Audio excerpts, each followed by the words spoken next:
Olá, agora é o nosso momento de interação. Espero que vocês tenham conseguido responder as atividades e agora as possíveis dúvidas que vocês tiveram é o momento da gente retirar, tá? E aí, professora, tem alguma interação aí antes da gente começar a correção das atividades? Não temos nenhuma interação ainda, professora. Vamos agora, corrigir. Quem sabe ao decorrer da aula surgem alguns questionamentos. Então tá, então vamos lá verificar o que as questões de hoje nos falam, o que elas vêm nos ensinar e qualquer dúvida pode estar passando aí no chat para a professora Sabrina que ela transmite as suas dúvidas. Vamos lá. Bom, a questão 1, ela fala o seguinte: faça um breve relato abordando como é atualmente a alimentação dos brasileiros e quais fatores contribuíram para essa mudança alimentar. A gente viu lá nos slides, um pouco como vem sendo, como foi esse histórico dessas mudanças que ocorreram no Brasil. Então, aqui é uma resposta, A sua resposta, se não foi parecida, você pode estar enviando para a gente verificar se está correto ou não, tá? Então, o tipo de resposta é: o Brasil é um país com diversas culturas, onde podem ser encontrados diversos tipos de alimentos.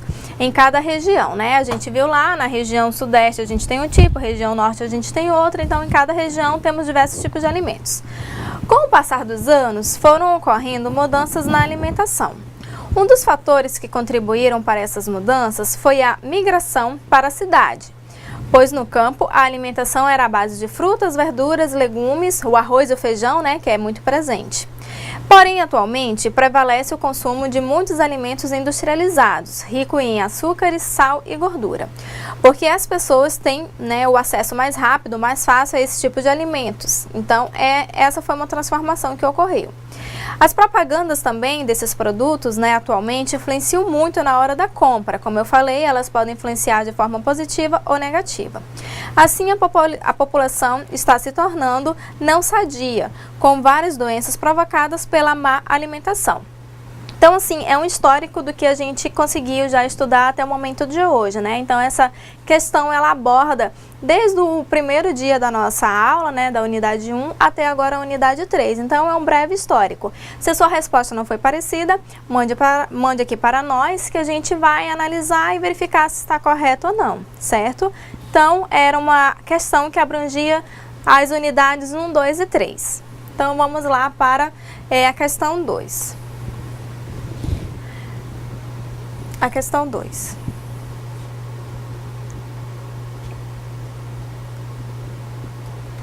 Bom, a questão 2, ela é para associar as colunas, tá? Então, aqui são as colunas, a coluna que você tinha que responder de acordo com essa coluna aqui. Então, vamos lá. A gente vai ler aqui a questão e verificar qual tipo de vitamina ou mineral mais se adequa a ela, tá? Possui várias funções no organismo, entre elas a de contribuir para que a visão e os tecidos epiteliais estejam normais e para que o sistema de defesa, nosso sistema imune do corpo, realize suas funções adequadamente. Então, o que mais se encaixa nessa questão seria o quê? A questão da vitamina A, lembra? Então, um ponto-chave que seria a gente lembrar que a vitamina A ela é essencial para a visão e para os tecidos epiteliais, certo? Então, essa coluna está associada à vitamina A, que é a coluna 2. Bom, mineral cuja deficiência pode causar queda de cabelo, diarreia, lesões na pele, problemas no sistema de defesa, cicatrização lenta, atraso no crescimento e no desenvolvimento. Bom, a gente viu lá, quando a gente falou do zinco, que essas são algumas características que podem ser diagnosticadas, com a falta de zinco. Então, a resposta aqui seria zinco. Bom, nutriente de grande importância, pois é necessário para formar os hormônios da tireoide. Lembra que a gente falou até da questão do bócio aqui, que a deficiência desse mineral pode causar o bócio? Então, seria o quê? O iodo. Então, a gente procura sempre verificar quais são as palavras-chave, tá? Para poder fazer essa associação. Bom, e a última questão aqui desse slide, nutriente que está presente nos alimentos de origem animal, né, no caso carne de vaca, galinha, peixe, porco, e também nos alimentos de origem vegetal, leguminosas e folhas escuras. Então seria o quê? O ferro, tá? Então a gente viu quais são as fontes de ferro, né? Então essa coluna fica 2, 1, 4 e 3. Então, se você teve alguma dúvida em relação a essa questão aqui, pode estar mandando para o nosso chat que a gente pode tirar suas dúvidas, tá? Então, essa seria a resposta certa, 2, 1, 4 e 3. Bom, agora a gente vai para a questão 3. O que a questão 3 vem nos dizer? O que é a fome? Né? Então, eu faço a pergunta para vocês. O que é a fome e quais os fatores que podem influenciar para que essa fome ocorra? Tá? Então, uma possível resposta seria o quê? A fome oculta, ela ocorre quando a alimentação consumida é inadequada e gera uma carência de vitaminas e minerais. Então, a gente viu, né, lá no slide, quando perguntava o que é a fome, a gente viu que fome seria o quê? Quando o corpo tem necessidade de se alimentar.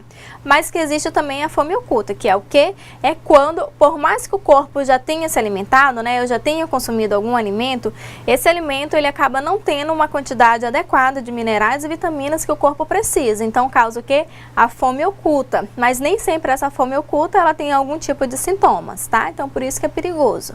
Então, agora vamos ver quais são os fatores que influenciam. Bom, como é que ela pode ocorrer, né? A troca de frutas, verduras, legumes por alimentos industrializados, tá? Então, a gente viu que nas frutas, verduras e legumes são fontes riquíssimas de minerais e de vitaminas, que por seu, né, que é ao contrário do que acontece nos alimentos industrializados, que são alimentos que são ricos em quê? Gordura, sal, gordura trans, então completamente diferente o tipo de nutriente de cada alimento. Bom, não apresentar nenhum sintomas, como eu falei, também é o que pode ocasionar a fome oculta, fazendo com que a pessoa não perceba que ela está com uma carência de nutrientes. E o consumo inadequado de nutrientes. Pode consumir determinado alimento, mas esse alimento acaba não tendo todos os nutrientes que o corpo necessita. Então aqui, ó, a questão 3, essa seria uma possível resposta. Não sei se você colocou desse jeito, se não colocou, se está na dúvida se está certo ou se está errado, mande para o nosso chat que a gente corrige agora, tá bom? Então vamos lá para a questão 4.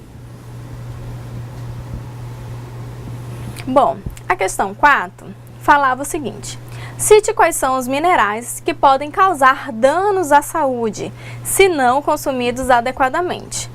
Dê exemplos de alimentos fonte desses alimentos.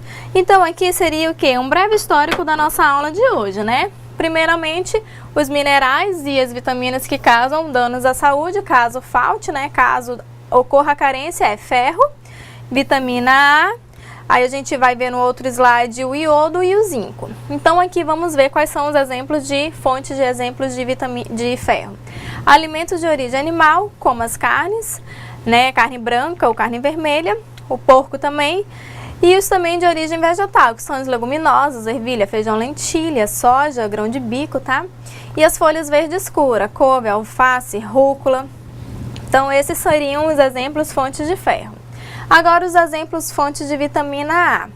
Alimento de origem animal, como as vísceras, né, o fígado, o leite integral e seus derivados, queijo, iogurte, requeijão. E os de origem vegetal, como as frutas, verdura, legumes de cor amarelo, laranja ou de verde escura. Exemplo, manga, mamão, cajá, goiaba, a goiaba vermelha, cenoura, acelga, espinafre, chicória e couve. E também, como a gente viu, os óleos vegetais, né? O óleo de dendê, piqui e pupunha. Aqui o mais típico de nossa região, a pupunha. Bom, continuando, temos também o iodo, que é um tipo de mineral, e o zinco. E as fontes de iodo são alimentos vindos do mar, como peixe, ostra, molúsculo, leite e seus derivados, mais uma vez, né? E os ovos, também da região onde os animais eles são alimentados com ração enriquecidos com iodo, tá? Aqui também pode ser colocado sal enriquecido com iodo, como a gente falou na aula. E o zinco, que é o que? Está presente aonde? Nas carnes vermelhas, no fígado, nos miúdos, ovos, mariscos e ostras. Então, você conseguiu perceber que as fontes de alimentos aí, elas são muito parecidas, certo? Então, se eu consumo um tipo de, vamos supor, se eu consumo uma carne vermelha, eu acabo atingindo de 2 a 3 micronutrientes. Então, o consumo desses alimentos, ele acaba ajudando a você a não ter a carência dos nutrientes, tá? Então, se tiver alguma resposta diferente, pode enviar pra gente, tá? Vamos ver como seria a última questão, que é a questão 5. Na sua opinião, por que o micronutriente, né, os micronutrientes, eles devem ser consumidos adequadamente no dia a dia, né, na quantidade adequada no nosso dia a dia? Essa aqui é uma questão interativa, certo? Então, eu coloquei qual seria a minha resposta e espero que vocês mandem a resposta de vocês para a gente poder analisar, né, e verificar também como que vocês estão compreendendo o conteúdo. Bom, os nutrientes são de grande importância para a saúde, pois cada um deles, né, cada um vai desempenhar um papel específico na manutenção e no bom funcionamento do corpo. A falta deles pode trazer muitos danos, né, de problemas à saúde, ou seja, como a gente até viu, problemas de saúde pública, e até mesmo causar a morte. Por isso, devem ser consumidos diariamente e em quantidades adequadas, pois só assim é possível prevenir as doenças causadas pela deficiência dos minerais.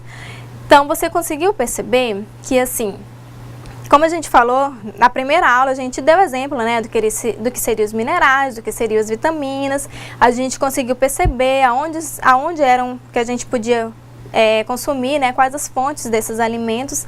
Então aqui a gente consegue dar uma resposta mais certa, que a falta desse nutrientes ou dessas vitaminas pode ocasionar vários problemas. E como a gente viu ali, até para as crianças e adolescentes na nossa escola. Se esses adolescentes, essas crianças não se alimentam de forma adequada, elas vão ter como problema principal também na aprendizagem. Elas vão ter uma diminuição nessa aprendizagem. Então, às vezes, a gente não sabe qual o motivo, né? Por mais que a criança tente, se esforce, mas falta algo. Então, tem pessoas que jamais vão imaginar que essa dificuldade na aprendizagem seria o quê?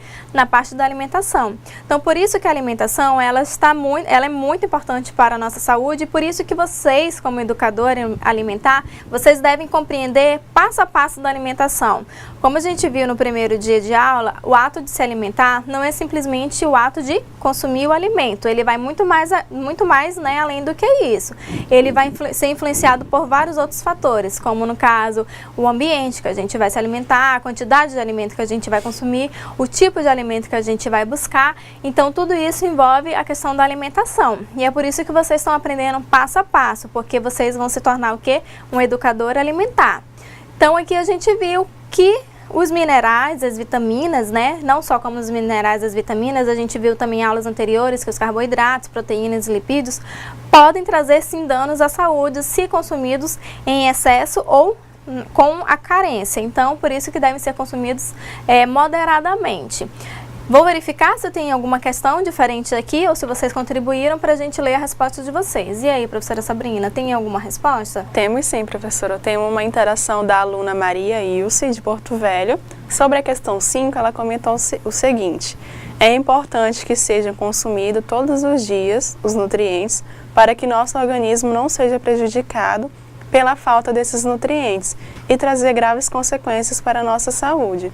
Então é isso mesmo, vejo que você conseguiu compreender bem o conteúdo e os nutrientes devem estar na nossa alimentação diariamente, principalmente através de uma alimentação bem variada, né, para manter o nosso organismo, nosso sistema imunológico, nossos mecanismos de defesas adequados e até para prevenir a fome oculta, né, porque se você por exemplo, substitui uma alimentação por um shake, que é uma situação bem comum hoje em dia, você não vai estar consumindo os nutrientes de forma natural. Então, você deve buscar consumir a comida naturalmente, o arroz, o feijão, a salada, né, professora? É isso mesmo. E como a gente viu ali, né, nos slides, na hora da gente consumir o ferro, a gente viu que a gente pode juntar alguns tipos de nutrientes. E você pode estar fazendo isso também na hora de preparar a alimentação das crianças. Se você vai fazer uma salada, né, você fez uma salada de alface, uma salada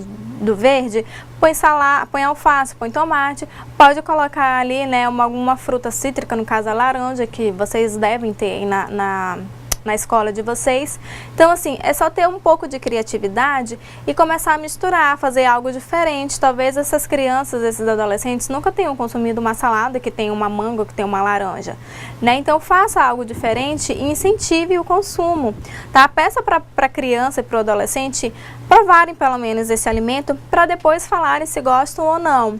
A questão do suco verde também, que a professora Sabrina, ela nos deu essa sugestão, é uma sugestão que pode ser realizada dentro das nossas escolas, porque a gente tem o consumo a gente tem o fornecimento da couve, né, da laranja ou, no caso, do maracujá, né, que não é tão comum, mas dá para fazer. Então, assim, é um tipo de suco que com certeza será muito bem-vindo, né? Então vocês podem estar fazendo esse teste de oferecer um tipo de suco diferente do que as crianças estão acostumadas a tomar no dia a dia. Se ela gostar, com certeza ela vai levar esse exemplo para casa. Ela vai perguntar como é que faz e vai querer ensinar os seus pais a fazerem também. Então você acaba sendo o quê? Um multiplicador de informação.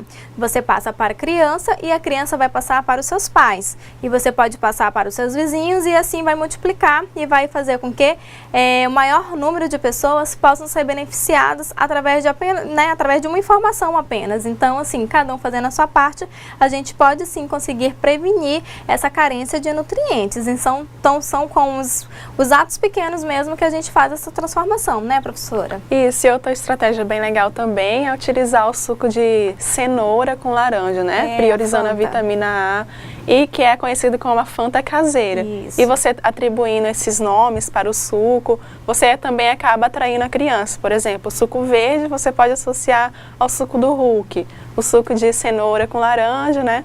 É a Fanta caseira. Então a criança vai acabar ficando bem curiosa, uma hora ela vai querer estar provando, né, consumindo, e pode ser que goste, né? E aí vai estar consumindo ferro, vitamina A. Então são estratégias bem legais para você usar na alimentação escolar.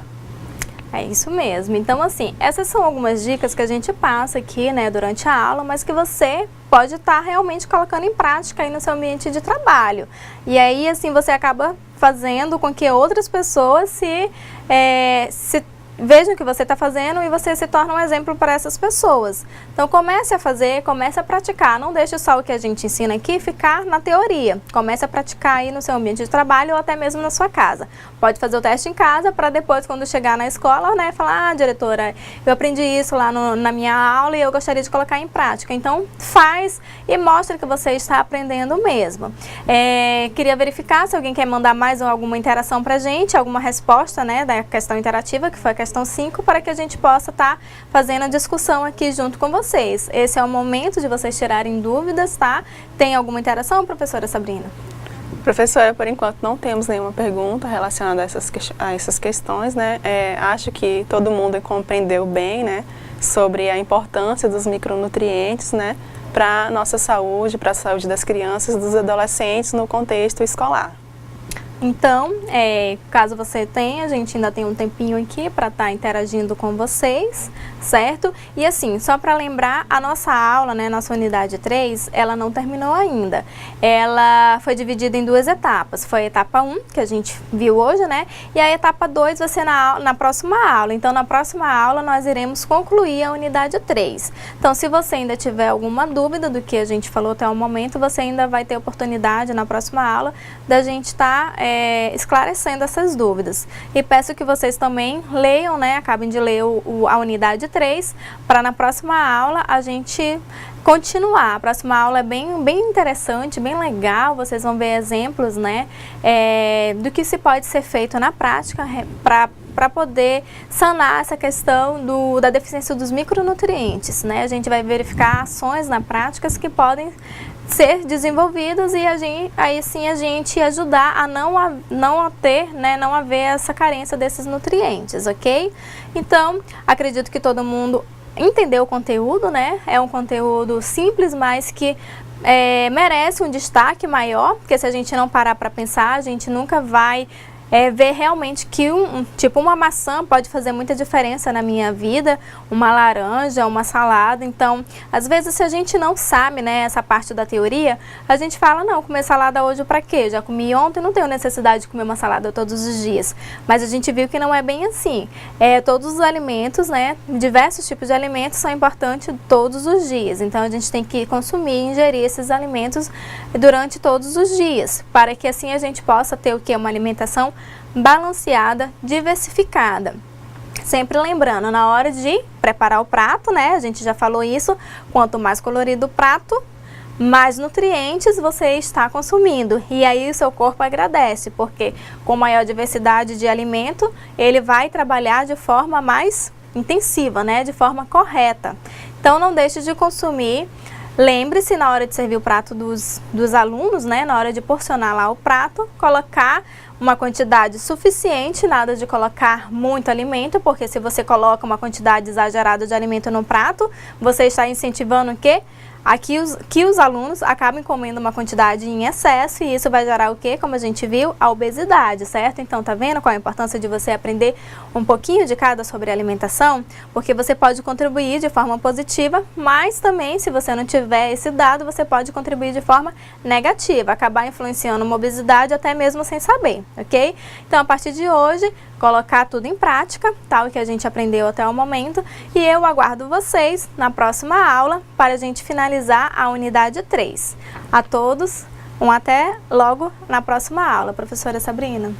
Obrigada pela companhia de vocês, pela interação, espero que vocês tenham compreendido bem o conteúdo e é isso mesmo que a professora Carol falou, coloquem em prática, comecem a fazer tudo aquilo que você está aprendendo e já comece também a ler a próxima unidade, para você estar dentro do conteúdo já na próxima aula. Até logo!